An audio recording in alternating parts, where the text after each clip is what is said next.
की जोपर्यंत तो कायदा बदलला जात नाही आणि महाबोधी टेम्पलवरती पूर्णपणे बौद्धांचं आणि तथागतांना पूर्णपणे मानणाऱ्या लोकांच्या हातामध्ये त्याचं नियंत्रण येत नाही तोपर्यंत आपण हे आंदोलन त्याच्यामध्ये चालू ठेवणार आहे। आज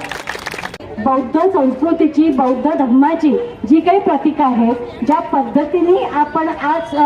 संपूर्णपणे वंदना घेतो, त्याच्यामध्ये जे काही पथ्य आपण पाळतो, ती सगळी बसून एका अर्थाने ब्राह्मणशाही व्यवस्था जी भारतातल्या सगळ्या हिंदू धर्माच्या मंदिरामध्ये बघायला मिळते, ती ब्राह्मणशाही व्यवस्था आणि त्यांचं वर्चस्व आज आपल्याला महाबोधी टेम्पलमध्ये मिळते। आवाजाचा प्रचंड गोंधळ असणं, केवळ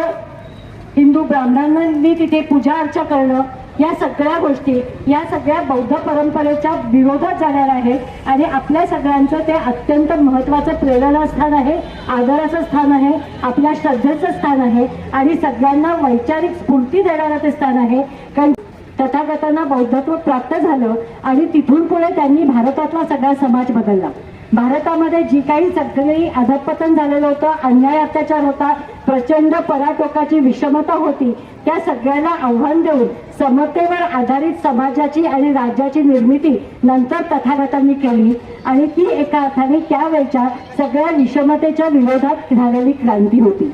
आणि ही क्रांती त्या दृष्टीने खूप महत्त्वाची होती आणि त्या क्रांतीची सुरुवात जिथून झाली